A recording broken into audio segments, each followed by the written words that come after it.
Victoire du Paris Saint-Germain 3-0 contre cette équipe coréenne. Un PSG très intéressant, très clairement. On a vu un Neymar très en jambes ce soir, ce matin, très clairement. Le match est à 10h, c'est exceptionnel. Bref, on ne savait même pas qu'il y avait un match ce soir. Je vous l'ai dit hier, je me suis rendu compte que hier il y avait un match contre un dernier match de préparation. Dans 10 jours, la reprise de la Ligue 1, très clairement. Pour nous, hein, la Ligue 1 reprend le 12 et nous on joue le 13 contre Lorient à 21h. On ne fera pas de débrief parce que je pense que contre Lorient, on ne fera pas de débrief parce que je partirai en vacances. Donc je partirai en vacances le demain et je reviendrai le 16. Donc le 16, il n'y aura pas de vidéo avant le 16, je pense. Voilà, avant le 16 août. Et là, je serai là tout le temps après le 16 août. Donc on fera peut-être le 16 août, on fera une vidéo d'1 heure pour récapituler tout, peut-être tout ce qui s'est passé durant ces 12 jours d'absence. Donc très clairement, voilà, j'ai besoin de prendre des vacances, histoire que la saison va commencer et que voilà, je ne suis pas encore parti en vacances, donc voilà. Histoire que vraiment, voilà, qu'on se repose très clairement et on fera 10 jours de mercato. Parce que le mercato finit le 1er septembre si je ne me trompe pas. Donc on reviendra le 16. On sera là pendant 16 jours, 16 jours pour tourner et débrief et mercato pendant 16 jours. Et après, une fois qu'on aura on sera le 1er septembre et qu'on aura l'équipe complète, là on fera que les débriefs et on fera l'actualité du football bien évidemment. Vous savez ce qui se passe très clairement. Bon, on va passer maintenant au débrief. Alors avant de commencer le débrief, on va parler du Real. Très clairement, le Real Madrid, le plus grand club du monde. Tout ce que vous voulez, hein, le Real Madrid, très clairement, ne va jamais rester sans attaquant. Voilà. Je me le répète, hein, mais je vais vous donner encore d'autres arguments parce que très clairement, voilà, il y en a qui croient pas. Ça, c'est leur problème. Mais moi, quand je vois le Real depuis ce début de saison, c'est 2 victoires et 2 défaites. Victoire 3-2 contre l'AC Milan. 3-2. Très clairement, il me dit l'AC Milan, c'est une grande équipe, mais voilà. Victoire 2-0 contre United. Ok, d'accord, avec un doublé de Rosselló, on s'en rappelle. Défaite 3-0 contre le FC Barcelone.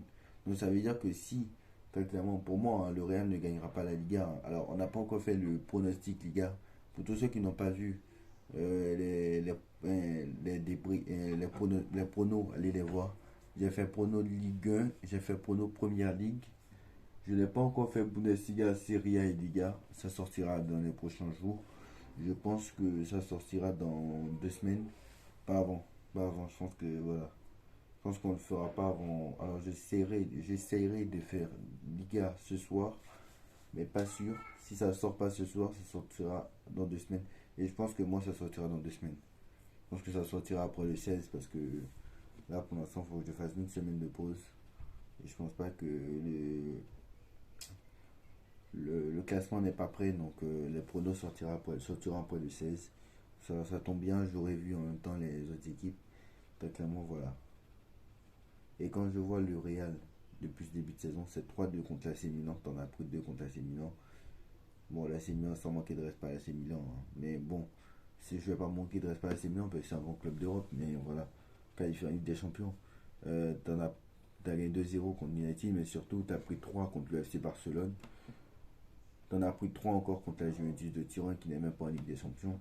Donc voilà, vu les résultats du Real Madrid, très clairement, je ne pense pas du tout que le Real va rester un an sans remplaçant Karim Benzema. Voilà. Ada Güler blessé au moins 4 mois, donc voilà.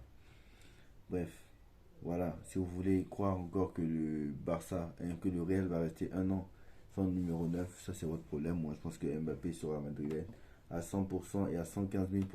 Là, juste il attend parce qu'il veut le prix le plus bas possible. Voilà. Bref. On passe au débrief très clairement. Bon, c'est simple. Ça va être clair. Il y a un mec. Maintenant, je pense que Mbappé va passer au Real Madrid. Je pense que ce sera plus dépendance Mbappé, ça va être dépendance Neymar. Parce que quand on s'assoit autour d'une table et qu'on parle, je pense que peut-être peut-être depuis l'année dernière, tu te dis que dépendance Mbappé, dépendance Mbappé. Mais j'ai envie de te dire, depuis l'année dernière, c'est plus dépendance Neymar que dépendance Mbappé. Parce que quand je vois Neymar en début de saison, Neymar en début de saison, et depuis sa blessure, on faisait que perdre. Ah oui, Mbappé était décisif, mais ça suffisait pas. Donc voilà. Donc je pense que maintenant Neymar, ça a indépendance Neymar maintenant. Et Neymar a tout pour réussir parce que c'est lui le patron. Il y avait Messi à l'époque, même si c'était pas une raison. Il y avait Mbappé à l'époque. Ouais, il y avait Mbappé l'année dernière, il y a Messi l'année dernière. Cette fois-ci, il n'y aura pas les deux. Donc normalement Neymar, qui devait être le premier à partir, finalement c'est lui qui reste.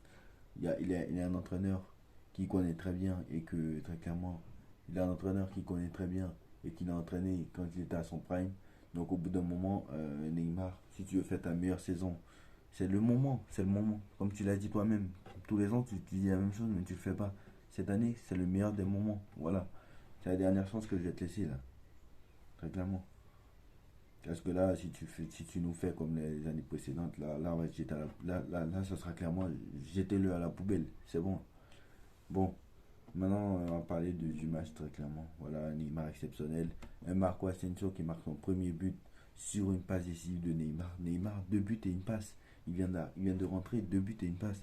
C'est pour ça que j'ai dit pourquoi Neymar n'a pas eu de temps de jeu contre l'Inter. C'est pour ça que je me suis plaint. Pourquoi il n'a pas eu de temps de jeu. Voilà, exceptionnel. Il revient, il marque. C'est exceptionnel. Par contre, il va falloir me parler de et critiquer son face-à-face, mais non Garbi, pardon. C'est Garbi son face-à-face avant le but de Neymar. Voilà. Par contre, pique le ballon, tire pas sur le gardien.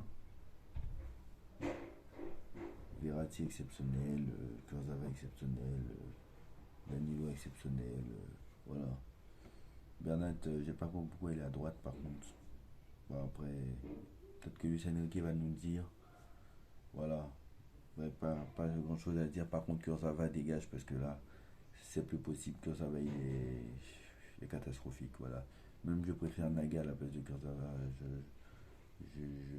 Non, non, non. Non, non, non. Non, non, non, non, non. Kurzawa, je n'en peux plus. Bref, voilà. On sait que, voilà. Et maintenant, on va parler maintenant du mercato rapidement. On a parlé hier déjà, mais.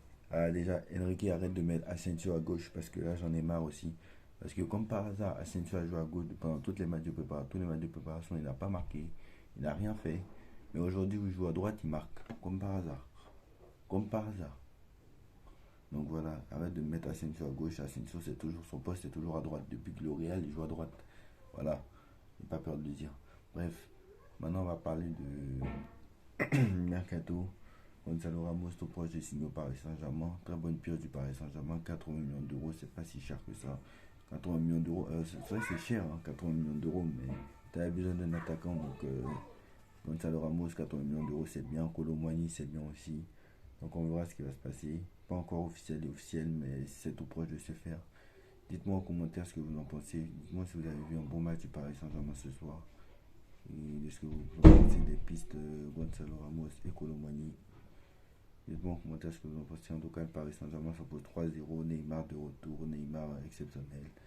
Neymar Ballon d'Or. Dites-moi en commentaire ce que vous en pensez. Niveau Ballon d'Or ce soir. Dites-moi en commentaire ce que vous en pensez. Bien sûr, on en attend plus, hein, bien sûr. Là, quand je dis Ballon d'Or, c'est de l'ironie, bien sûr. Dites-moi en commentaire ce que vous en pensez. On like, on partage, on commente, on s'abonne. On se retrouve très très vite pour une nouvelle vidéo. Allez, Paris. Tchuss.